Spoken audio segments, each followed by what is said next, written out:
morning. We slept in this morning because, you know, the night before we didn't sleep at all, so we tried to pack in as many Z's as we possibly could. And we have made our way out now after doing a little bit of internet research this morning, and we have come to a very noisy McDonald's. Living in Japan, everything is super quiet all the time, so the fact that there's all this noise is like kind of like, whoa, there's people here are alive and stuff. It's interesting. But there's a lot of, it's Sunday morning, so there's a lot of like teenagers and stuff hanging out here, like eating big piles of French fries and drinking soda, which it kind of happens in Japan too, where they buy just French fries and they eat them at McDonald's and then socialize and hang out. So that's kind of going on. It's not like an old dude. The kids here at the McDonald's socializing. Okay. Anyway, we decided that we're gonna walk around and we're gonna try to find something cool to eat. But on the way, we came across McDonald's, and Katie was like, "Oh, McDonald's has cheap coffee. I'm gonna get a coffee." So we came in here, and then we realized that they had some specials.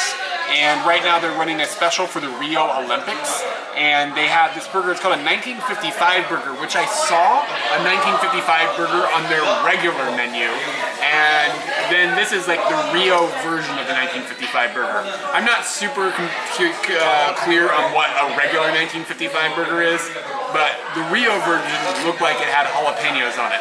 Deep fried. Yeah, deep fried jalapenos. So we went ahead and got it, and you can see the packaging is like, I guess this is the type of imagery that they're using for the Olympics this year. I don't know, but it does say like Rio on it in 216, so kind of cool. Oh yeah, here's the Rio Olympic logo. So I guess, I don't know if this is a worldwide thing, so I don't know, maybe you can go down the street and get one of these too, and I'm just being ridiculous. By the time I post this video, by the street, did you mean the street of countries? Yeah. All right. It's got the crown on. Yeah, we got the crown. A messy crown. A messy crown. And the presentation is probably a little cleaner than I would expect in America usually, at least the McDonald's we used to frequent, but not quite up to par with the Japanese burger. Things are kind of falling out. You look over here, you got a jalapeno like on the run, you know? And it looks like it has Big Mac sauce is gonna be my guess, just based on appearance. I don't think it's Big Mac sauce, though. It tastes a little bit different. And there's some pepper in the meat and the little jalapenos. We were hoping for crispy bacon, but I have bad news, Katie. That is floppy. It's cooked further, it looks. Maybe, yeah. But it's still not gonna, that's still not gonna It might crunch. be that it's a thinner cut. Maybe. All right. Oh, and oh, look at this. This looks like a deep fried onion. Yeah. Ooh. Chewy and weird. That was not a good onion ring.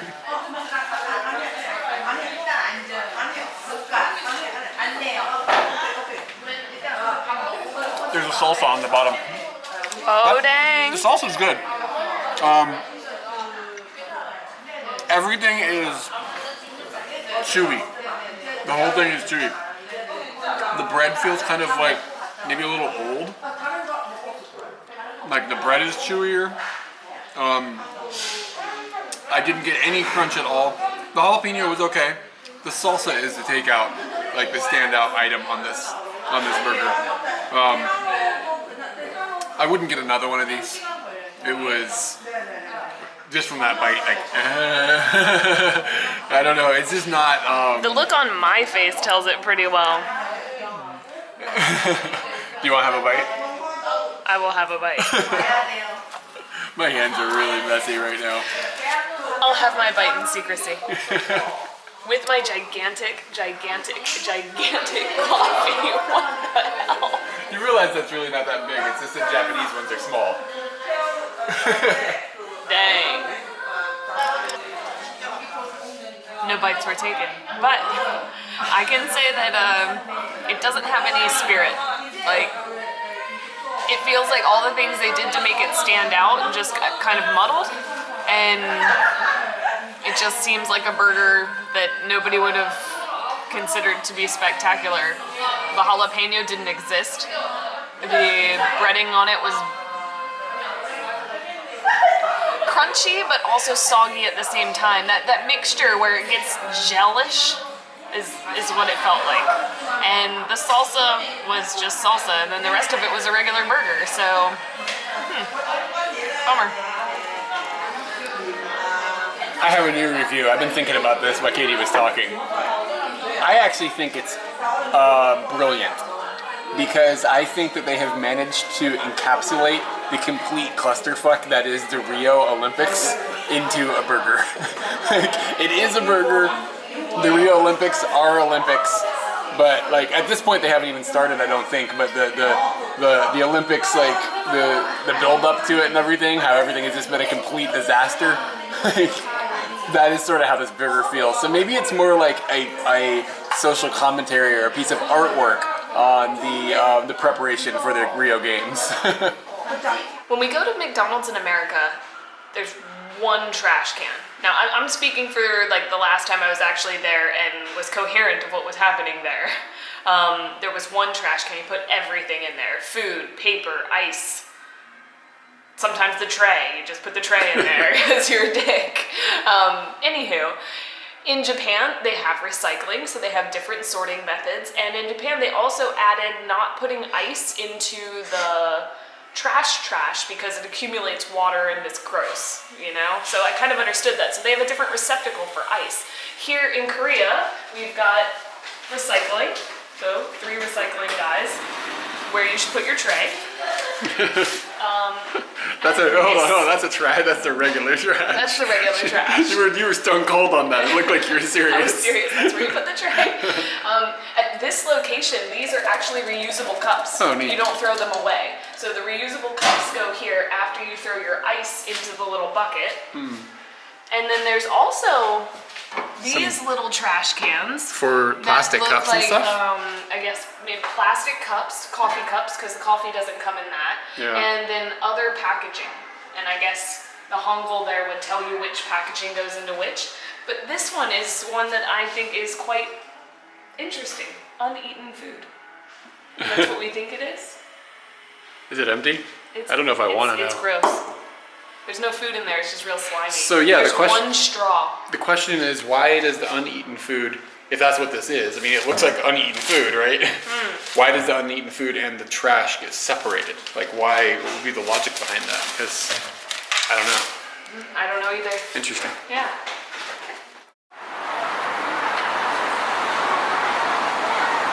It's like Geordie LaForge. LaForge. LaForge. LaForge. LaForge.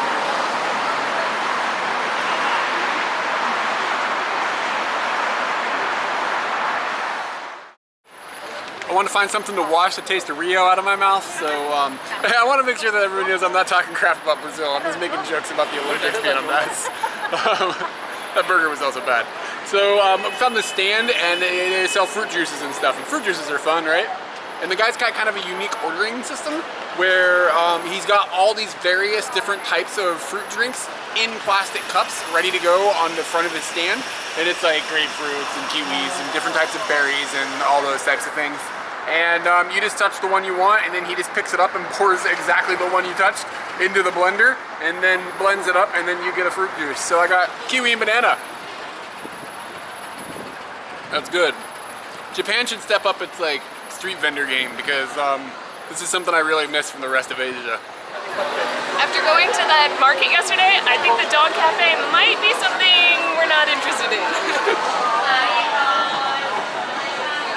We're just hanging out at the double-decker Dunkin' Donuts. Yes, I did it again. We did 2 takes on that one.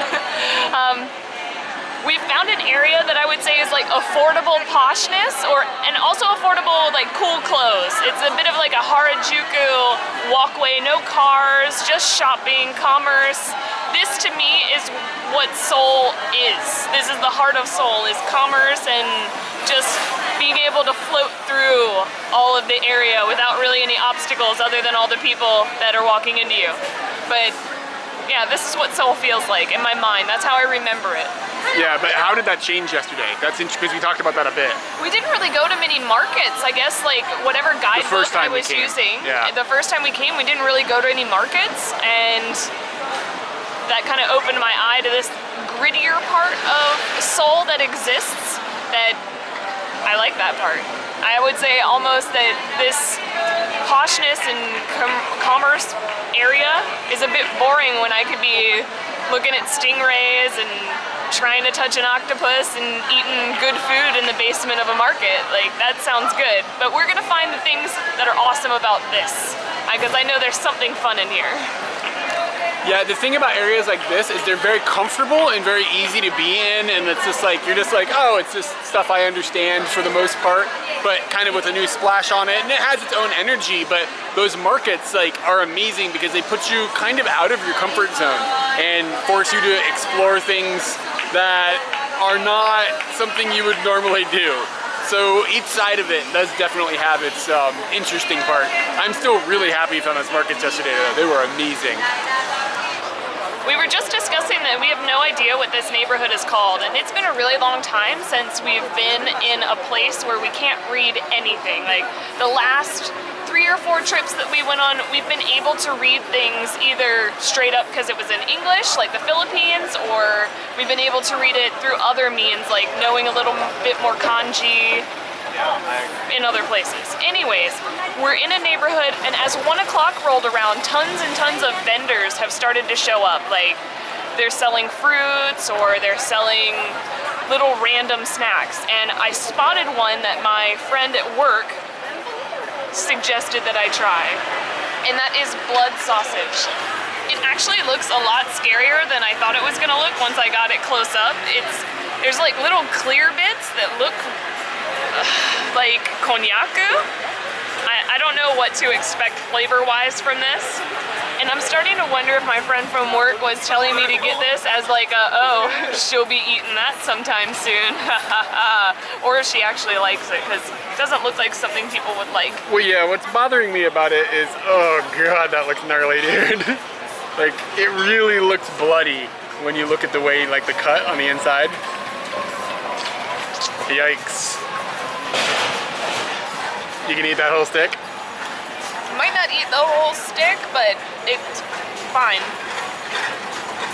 The filling of it doesn't feel like meat.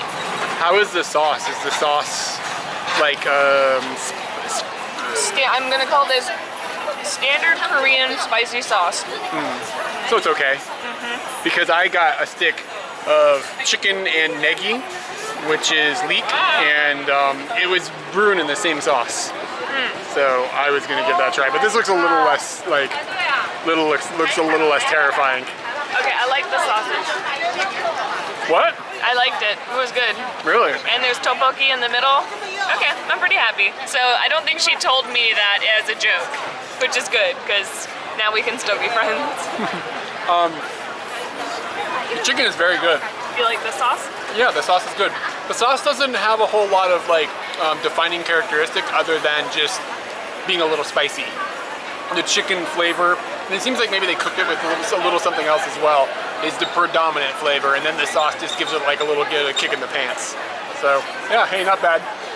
We are in kind of like that ritzy little area though, so things here are a bit expensive from what you would expect from like a food stall or like a cart. This was 3,000 won, which is like under $3. So it has a lot of meat on there. Maybe that's not too bad. And yours was how much?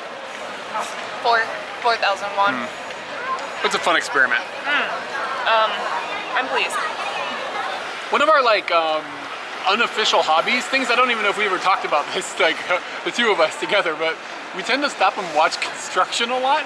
And it's really cool to see it even in like Japan. We see it all the time, but just to see how people make things or how people destroy things or how they use machines and stuff is really interesting. And in this case, we were walking by this, like, it's like a dump truck. And on the back of the dump truck, they've like attached a giant crane, and a man is sitting in the crane, like using it to pick up heavy things and put it in the back of the dump truck. And I mean, I've seen dump trucks and I've seen cranes, but I can't ever imagine having seen them combined together like this. And that's pretty cool, because like that thing's just like rolling down the road with a crane hanging off the back. Really convenient, smart idea. Just keep trying, guy. You'll get that teddy bear. So Eric went to shoot some video of the amazing crane game that is construction, and I was just standing here like, oh, I want to get a drink. Where can I go? Where's the convenience store? And I'm looking up and down the street, I don't find one. And then Eric comes back, he's like, oh, let's go to this 7-Eleven. I was like, where is the 7-Eleven? It's down there. It is a little bit lower than normal. It's a dwarf 7-Eleven. It's so good. When we came to Korea a couple days ago, I posted on Facebook that we were going to Korea, and a guy by the name of Andrew had mentioned that there was a drink that we should try, and he posted a picture of it, and he said it tastes like cinnamon. So you and I now know the same amount of things. And somebody else mentioned that this is called Sojonggwa? I don't know, I have any idea how to say it. But I shook it up thinking it should be shaken, but if it's carbonated, I'm about to get a bath. It is a little carbonated, it seems, by that pop, but it didn't get me. It's really good. It's really very cinnamony, but you know how when you eat a lot of cinnamon, like if you ate it with like a spoon, like the cinnamon challenge or whatever, it burns? It doesn't have that essence to it. It doesn't have that burning sensation at all. It's just kind of like the sweetness of cinnamon. And it's kind of like, if you were to water cinnamon down, is kind of what it tastes like. Yeah, that's good. I would get more of these if I was like in convenience stores and saw them. I saw that the same company makes another one that looks like it's like got little bits of rice in it or something, but I have no idea what the flavor of it is. Maybe I'll grab one at next time I hop in a convenience store. I think it was pretty cheap. It was like 90 cents or something, so not too bad, but it is a little stubby. I was told by Eric that there's some Christianity up in here, which you can obviously see behind me. We've been seeing some churches, and steeples are the things that have been surprising me. We see like one or two in our lives right now, but we've been seeing quite a number here. And there was a cathedral marked on the map, so I was like, all right, why don't we just go to the cathedral? I mean, at the very least, it's going to be something we don't see very often, and it might be gorgeous. And so far, it's looking pretty amazing. Got a little schoolhouse vibe to me, but pretty amazing. So we've been seeing nuns around, and I guess we're kind of hitting like a very religious area, but it's right next to that posh area that we were in, that we were eating blood sausage at.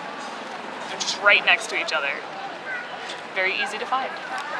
Kind of reminds me of yesterday we went to that that area with the Korean like temples and gates, and then right next to it was Obama's house. And it's like that mixed mesh of things that you wouldn't normally think would be up against each other, but there they are. It's kind of the same thing, like posh, Jesus, like all this like meshed together. I've been staring at this line over here for a bit. I'll turn so you can see the line. I don't know what it is, but I feel like we should be standing in it. Is that how everybody feels about lions, or is that a Japanese thing? Yeah, you've been in Japan a long time. Yeah, because now I'm almost like, we're missing out. There's a line, we're definitely missing out on something good.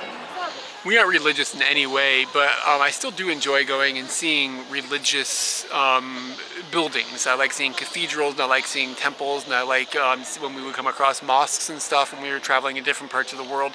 And I think most of that is just because, one, I think they're partially like, it's partially because they're like a peaceful type of place, and there is a lot of connection to the people that go there. It's important for a lot of people, and I think it's interesting to see things that are very important to others, even if they're not necessarily important to yourself. And two, on like a very materialistic level, I really like the architecture that comes along with a lot of those types of buildings, because I think it kind of could show you a little bit more about like the way that specific religion or something presents itself to its followers. And there's just a bit of like, without sounding corny, a bit of soul that you can get from that, just by seeing how things are constructed and how things are built and how things are laid out, and like if it's a well-lit area or kind of a darker, like more peaceful area or whatever. Like there's a lot you can get from just seeing it in that way. And it's just, they're cool looking buildings. I mean, they don't look like, this doesn't look like, you know, the restaurant down the street or whatever. This is very distinctly religious. And this cathedral really does stand out as being pretty amazing looking. It's a very big building, and the interior of it is full of like lots of different art and some really amazing looking stained glass. And it is just got a very authentic Catholic feel inside. Like it feels very similar to Catholic churches and cathedrals that I've been to in the United States or in other parts of the world. Even when we were in like Jerusalem and stuff, there was a lot of like construction in a similar vein, and it feels like it could have been plucked right out of those types of places. And that's really cool to see in this far part of like Eastern Asia. Behind the cathedral, there's also some statues. I believe one of them is Mary, and next to her is a box full of candles that, like, people that are coming, you can buy a candle for $1 or whatever and light it and let it burn and then do your prayer or whatever. And the box was, I've seen this type of thing, like candles and stuff. Usually in the past I've seen them inside of the cathedral or the churches, so I don't personally recall seeing them in a box like this. But I went up to the box stupidly and like put my hand on it, because I was like, oh, candles, what? Like, the top of the box is really, really hot. Like, if you held your hand down, it would probably burn you. But it's really cool. There's a lot of older people coming to that box and opening it, and they're buying a candle, and they're finding candles that are no longer lit, that have been blown out for one reason or another, and they're relighting them and then putting back in. So, you know, there's people that are like, you know, concerned with, you know, keeping all the candles burning and not only concerned with their own. And there's something somewhat magical about that, I think. Yeah, so we came to Korea to eat, if you haven't noticed. So we found another treat, and this one's pretty interesting. What it looks like they've done is they've taken like a taiyaki fish, like the, not fish, but it's like a mold of a fish that's made out of almost like a pancake batter. And in Japan they make taiyaki with it, and they've taken that fish and they've jammed them into a cup, and they put ice cream and a green powder, I'm only gonna guess is matcha, and interestingly also put like a bar of honey, like straight out of a honeycomb, like on top. They sold me on the honeycomb. I was like, that's pretty cool looking.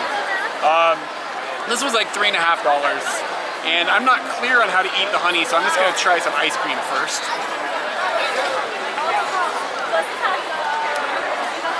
Ice cream has got a very like rich vanilla flavor, like in a good way. And Katie is stealing the honeycomb. I know how to eat it. You just pick it up. Wow.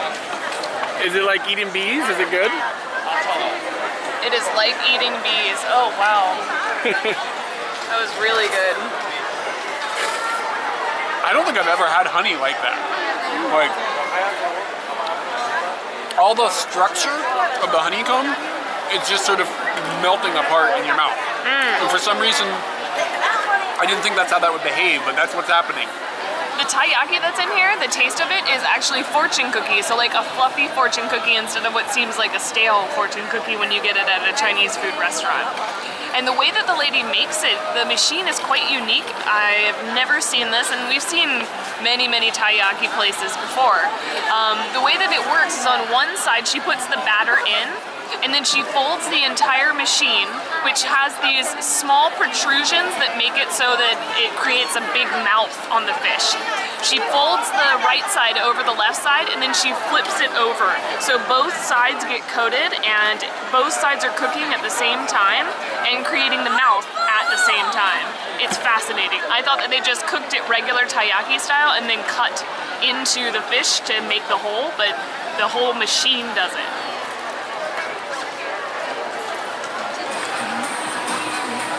We're walking and we got to this posh area earlier and we didn't expect there to be any of this street food. I don't know what we were expecting, but street food has just exploded. There are so many vendors and they all seem to be doing something extremely unique. It's not like copy paste, copy paste, copy paste like you'd see at a regular festival in Japan. It just feels like copy paste there. People are doing some really weird, unique things. You walk up and there are tons of people standing around one vendor, and it's like watching a magician. You sit there and you watch for the show, and they're kind of reeling you into giving them a tip, but in this case, you get to walk away with a delicious treat. This treat is actually all sugar. All made completely of sugar. The lady actually takes like a big glob of sugar, not glob, a whole bunch of like powdered sugar, no, not powdered sugar, regular sugar, grain sugar. Regular granulated. I'm looking for granulated in the back of my brain. A bunch of granulated sugar. She puts it over a flame and melts it down a little bit. Then she adds a little bit of powdered sugar, spins it all together, slaps it down on a flat surface, flattens it, then she just takes a cookie cutter and puts a star in it, and there you have it.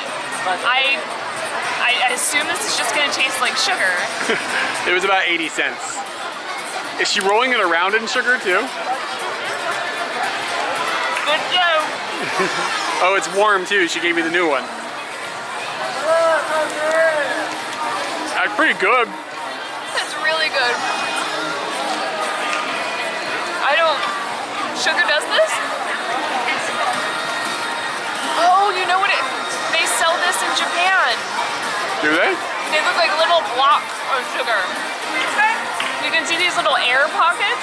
Oh, you're right, yeah. I've had this before, but I've never seen anybody make it. And we knew they were big blocks of sugar when we bought it in Japan, but wow. It has that burnt flavor. The little bowl that she's using to heat things up, it has collected flavor over millennia of cooking. And it is just, that dark flavor you can taste in the background is like from, you know how wine like gets good with age? This is like a 2008 cookie. It was a good year for cookies. Part of what's cool about food stalls and stuff is it's similar to, like I said earlier, we like watching construction. You kind of get to see the construction. It's just right there, like how things are made. So we keep walking up to things, we're like, what is that? What do you think he's doing with that? What do you think the next step is? And then bam, you get to see the final product. And then if you're feeling dangerous, you get to try it.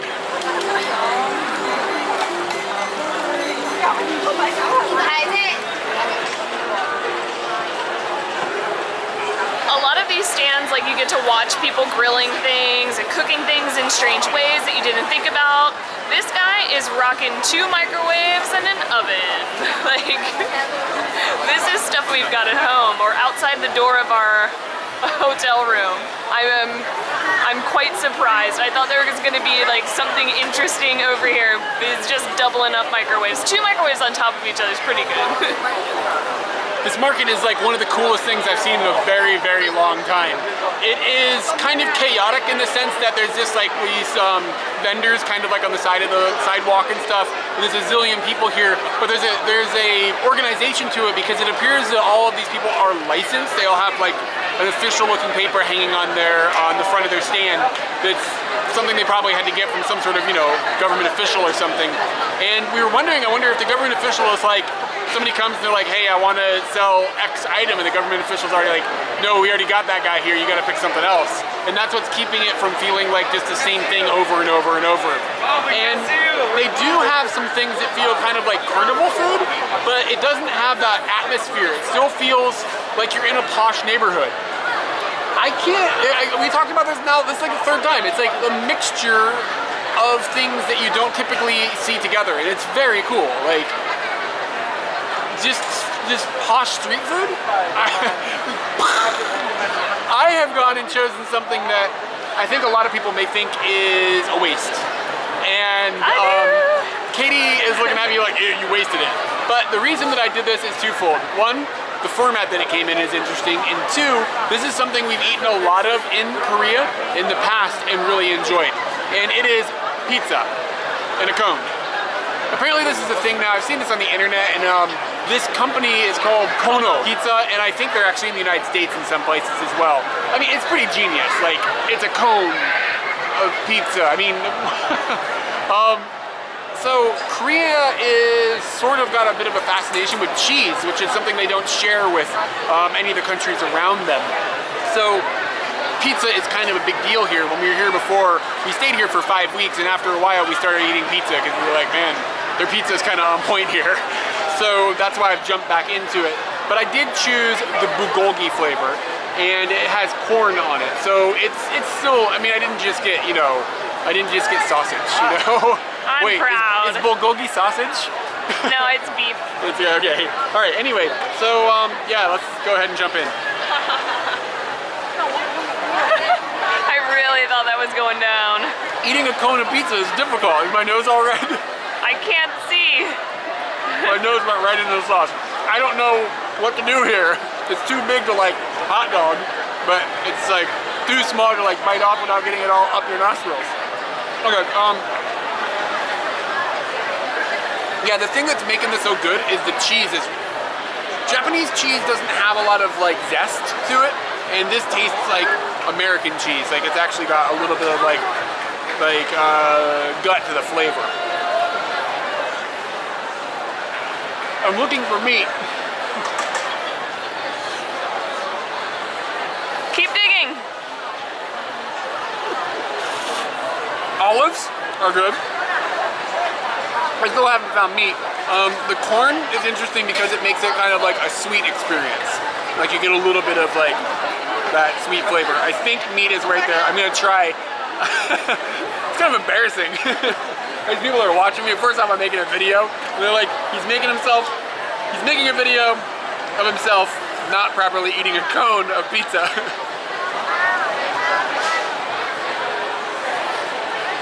Okay, there's some meat.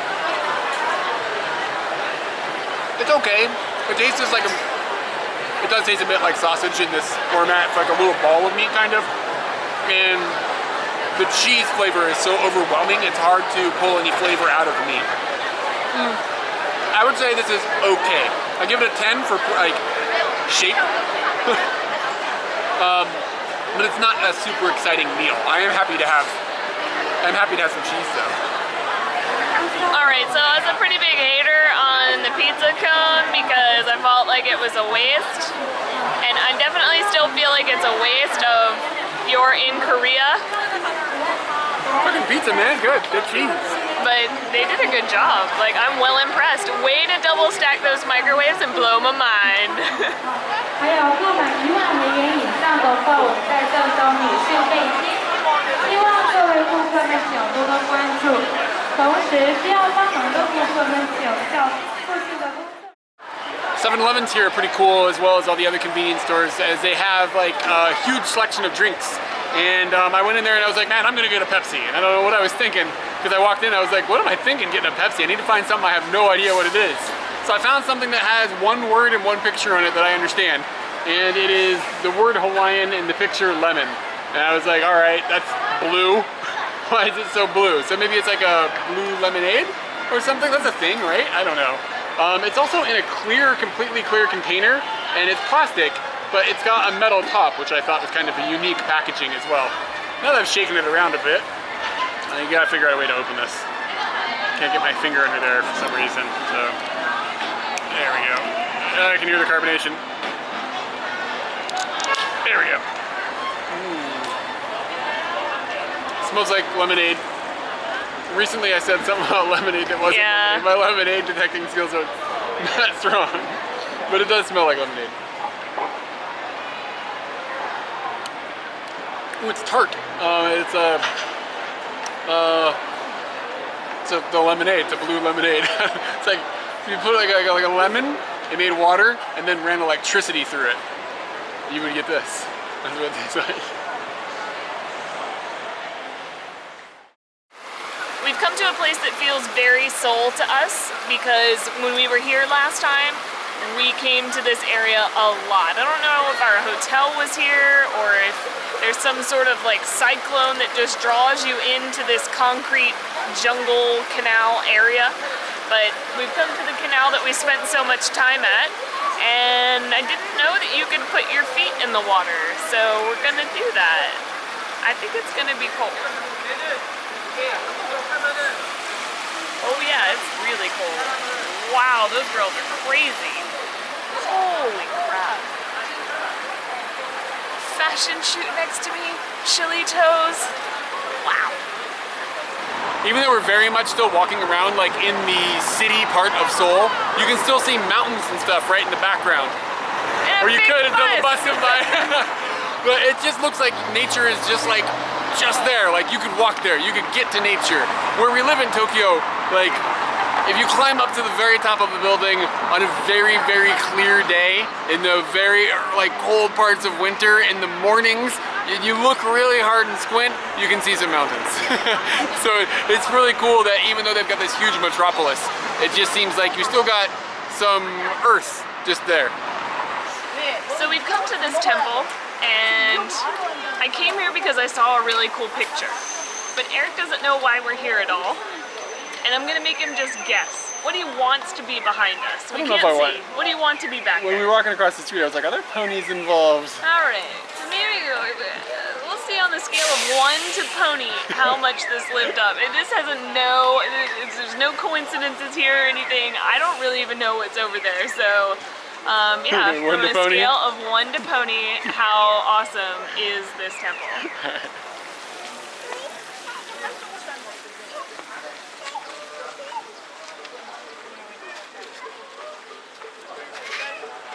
I they? What are they, lily pads? Is it like giant lily pads? What am I looking at? This is not what I saw in the picture at all. There was not lily pads in the picture. So lily and pony is kind of like the close thing, like on in a verbal sense. So if 10 is pony and 0 is boring, What is a lily? what's going on here? Like a 4, I guess. Oh. Yeah, I mean, they're like in a circle and stuff.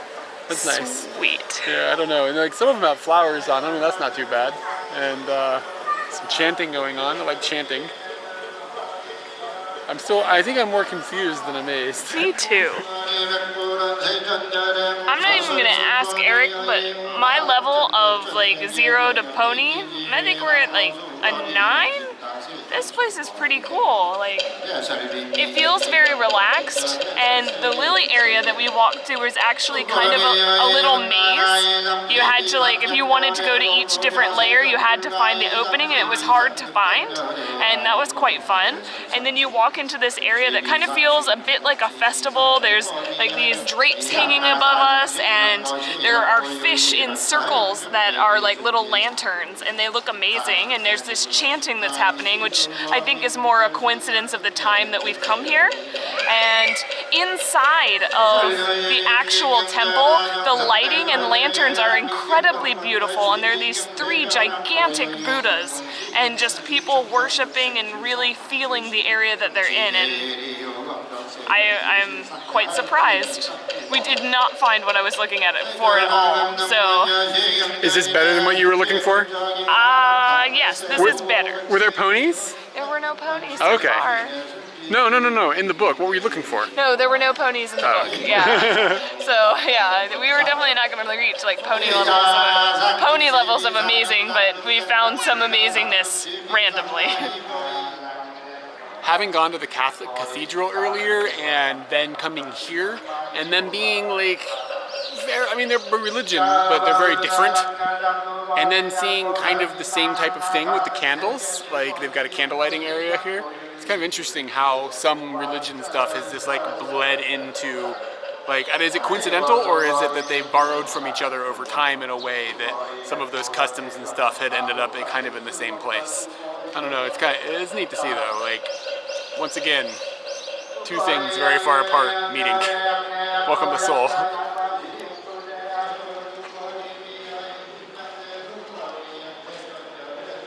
Guys, it got beautiful.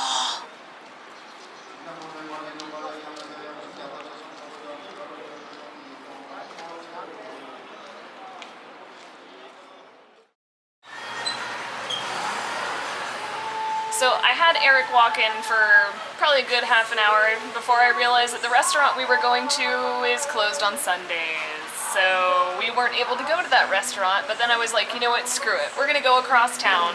There's some cool things that I want to do over there, and if we don't do them now, we won't be able to do them. And he got behind me on it, so we came over to this other part of town. I really have no idea where we are. Could have just put us in a teleport machine, because that's about as much context as I have about anything that's going on here, or where we are. I know what's going on my plate. We've come to a kyde restaurant, and I did that totally Japanese pronunciation. Kind of. That was fine pronunciation. You keep your comments to yourself, cameraman. So it's basically marinated meat, and we've chosen, I believe, beef. I don't know. He just said kyde many times, and I was like, fine, whatever. And I thought we were just getting meat and rice, but they brought tons of things to the table. There are literally like 8 different things on here. He's given us some instruction, which was you're going to take the meat and the moyashi, and you're going to use some of their sauce. I don't know what the flavor of the sauce is.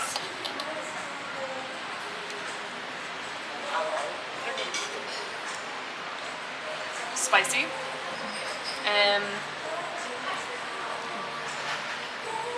Dijon mustardy, Thousand Island, spicy Thousand Island. Oh, that's all right. I can You're get down on gonna that. love this. Good. So I'm just gonna put a little bit on the meat.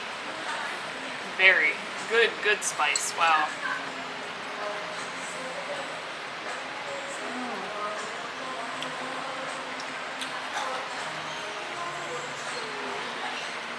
Is that amazing? It looks amazing. You look like you're doing all right over there. Yeah. Flavor of the meat is perfection. It's cooked very nicely, and the sauce just goes really well with it. And I'm a big fan of moyashi. Nothing about this is bad at all. I want to see. And Yeah, I want to see. what do you want to see? I want to see you open that. I want to see you open working that up. beer. I was working up to that. That is the main event. The food, headliner. Is it headliner? No, headliner is the main event. Opening act was the food. Now we're here for the headliner. So this is like what is this here? This is cask beer, and that is, from what we can tell, there's posters, like tons of people drinking cask everywhere. Like we saw 2 girls sitting at the side of the canal today, drinking a can of cask with straws. It was really cute and kind of disgusted me at the same time because you shouldn't be drinking that with a straw. But this is the can of beer I've been given. Best part of Seoul. Okay, here we go. Doesn't hold on to the top, but it's off. Put it there, pick it up. No, it's difficult. I wonder if Korean people like foam as much as Japanese people. How much do Is that an Asian you thing? people? You people, me people? Yeah, you I people. don't like foam at all. You people, man, saying you people sounds racist. Yeah. But when it's about one person. You could just say you person. You person, yeah, there we go. It is a very light smell. A very attractive smell. Makes me think of lemons, but it's like the lemons of beer. It doesn't make any sense. Somebody out there understands that. I mean, Mike's Hard Lemonade. Soft. Almost not very flavorful. Yeah. I would say like an easy beer. Like this is what you would probably give like a 12-year-old. If you really wanted them to like beer by the time they were 18, this would be like the baby step that you would give to them. I don't give kids beer, okay? I sound like I've already been drinking. That was the first sip, and we're gone. And now I'm trying to get all the minors drunk. I would say it's quite a beginner's beer. But I've had too much Guinness probably at this point. Yeah. Meat is good. Flavors are good. Beer is good. You open it with this. I'm really glad we came across town. As soon as we ended that video, I honestly thought everything on the table was kind of exciting and alluring, and the rice would be the least interesting thing on the table. I was wrong. Any ideas? What's your guess? There's like special kinds of rice.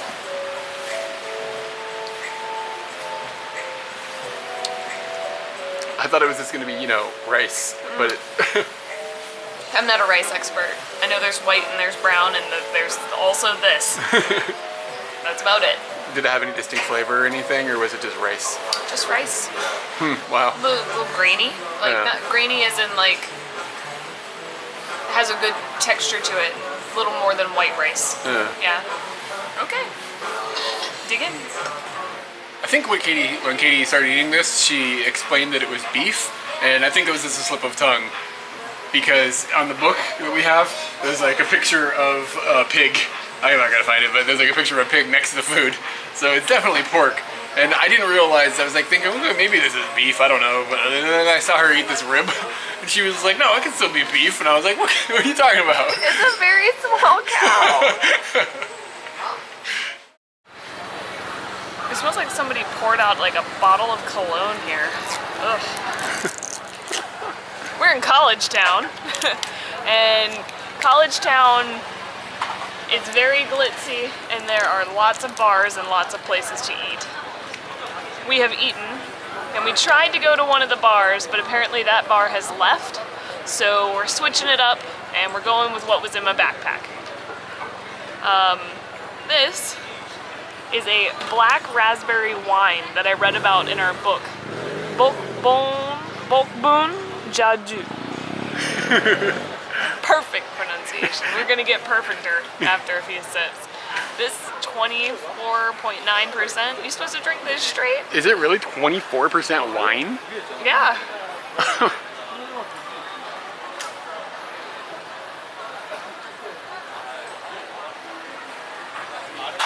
What is wine usually? Not sweet, not sour, not tart, little bit blackberry. What percentage is wine usually? Isn't it like 15% or something? I don't know. I don't look like a wine drinker. Yeah, you do. Like, you look just like a wine drinker. Doesn't have as much like oomph as I thought it was gonna have in the blackberry department. Yeah. But the blackberry, I can definitely taste it. Does it have an alcohol-y flavor? Oh, black raspberry, sorry. Yeah, it's not as raz. Doesn't have the raz. It's got the berry, but not the raz. Is like alcohol-y tasting? No. Oh, Like- that's dangerous. Yeah, this is dangerous. Is it anything like the Old Lady Brew that you had in Old the Lady Brew Philippines? is way better. Really? Yeah. It didn't come from a 7-Eleven, which has a lot to do with it. Good point. Yeah, so there's definitely some berry undertone, like the aftertaste you get is berry. The beginning to me tastes like alcohol, and then afterwards you just got berries in your mouth, which to me is a pretty dangerous drink because like it's 24% and it's delicious, and you could drink a lot of it by accident and then end up in a lot of trouble. So, That's what we're gonna do! Alright, so I've paid 5,000 won to throw some darts. If I get 3 in there, I get a bear. I have 8 chances. I don't think this is gonna be very good, but we'll find out. 파이팅! Anywhere. Anywhere. 엑사이즈. Oh! 외국인 한 번 더 I'm gonna put it to the side. Maybe he'll be okay with it. 주세요, 사장님. 이거 한번 할 거니까 한번 더.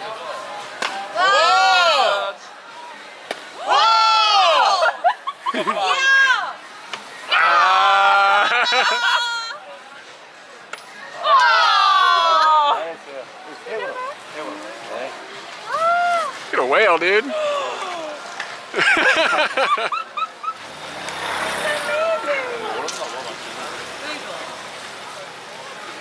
나한발 주실 수 있는 한발 더 써도 돼요. 근데 주소도 있고. Okay. Do you want the whale? Yeah, dude, get the whale. Or the The hippo? stupid But look hippo? at the hippo's eyes. Hold on. Which one? This, Vote, This is the whale. What do you think? It's good. This one, It's what do you good. think? All right. Thank you. Bye. Thank you. Ask him to name it. Oh. Wait. Can you guys give it a name? A name? 안에 돌핀. 돌핀 no. Little 레몬. Lemon? 레몬 아니야. Lemon. No. Lemon it is. China. Chinese. Korean made from Chinese. It's Chinese? Yeah, Okay, so Korea, lemon Korea. China maybe? Yeah. Lemon China. Okay. Good night. Lemon China.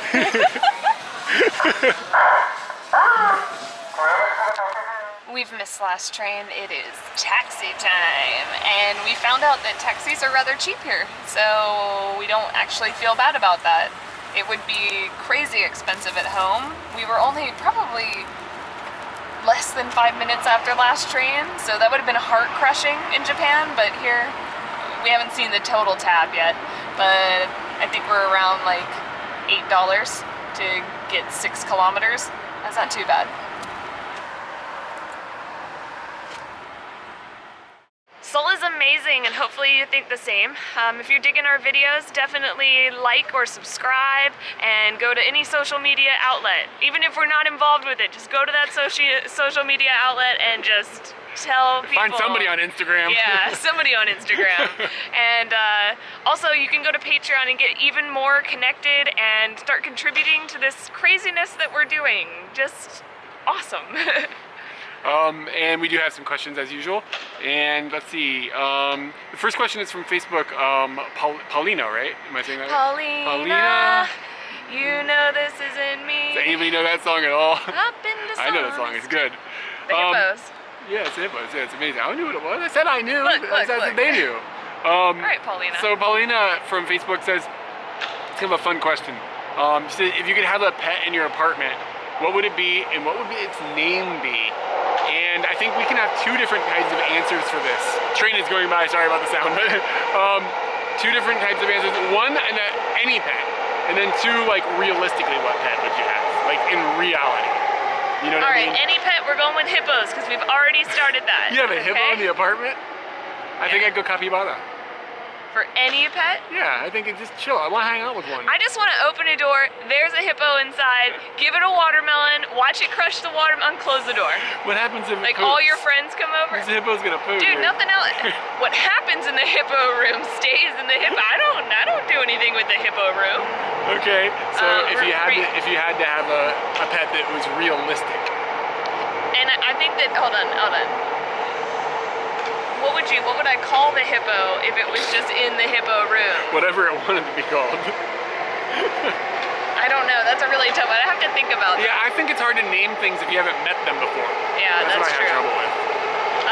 Okay, so real things, Yeah, like a real pet, animal? like if you have to factor in reality. I hate to be boring, but I think cat, because you don't have to be there all the time, and the cat's just like whatever. Like, I mean, it just seems like the easiest pet to have in that sense, because it's not so needy, and like if you go on a trip for a day, it's like not gonna freak out, you know? Do they have small bears? Like bears that don't get big? Like, I'm talking about like Miniature German Shepherd sized bears. That's what I would like. That's what you want? Yeah. I would also go with a hedgehog at this point in my life, just because I liked having it in I had one in my hand recently. Do they have a German Shepherd sized hedgehog? That is my answer. It's like a porcupine, right? That's way more dangerous. Anyway, I guess that's an answer. So I'd have a cat and you'd have a bear. My For bear your would eat real your animal. cat. Yeah, that would be a problem. No name, sorry. Yeah, it's hard. I have to meet it first. Bo from YouTube says, for each segment or scene, how do you decide who's going to do the talking? Today, Eric just said you go first. Yeah. And then I just started talking. But the end cards are a little special. When we're normally shooting stuff, how do we decide? I don't know. Whoever has more passion about it, or whoever knows more about But it. usually this starts with, hey, get a shot, and then the other person turns the camera on. Yeah. We don't discuss like, What do oh, I- this is okay. what we're talking about. I just turn to you and I go, video, Yeah. video, Yeah. video. Yeah, and I that's do that a lot. Yeah, so we very rarely are like, okay, we need to talk about this here or everything. I mean, it happens sometimes if we feel like we need to explain it, and then we decide who's in the better mood sometimes, I guess, or who's chattier, or I don't know, whose hair be looking better. I don't know. I don't know how.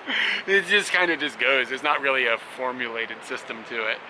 And last question is actually a question that is kind of, two people asked a similar question.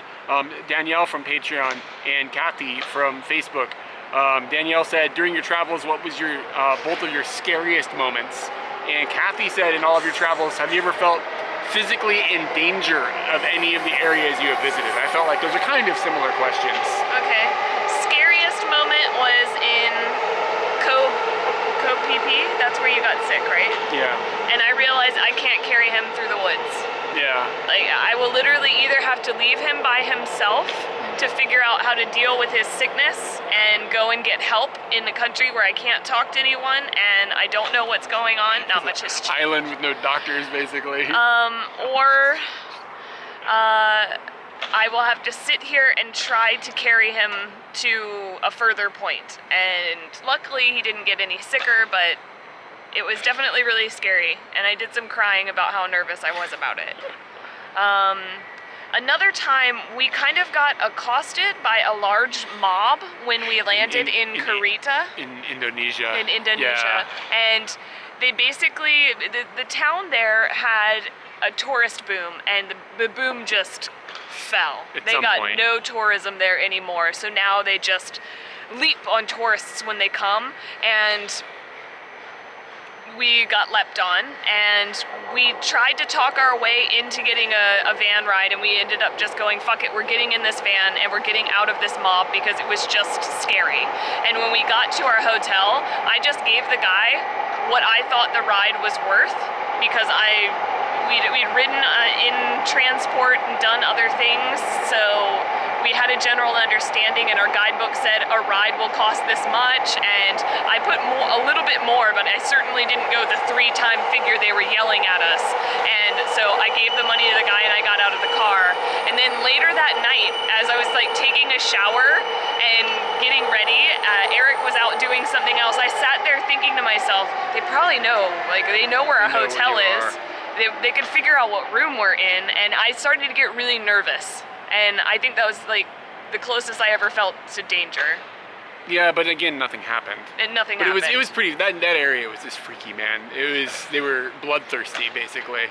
And I don't remember all of the details at this point. It was like 6 years ago or something, 7 years ago. I don't remember all the details about like the money and stuff, but it was really fishy.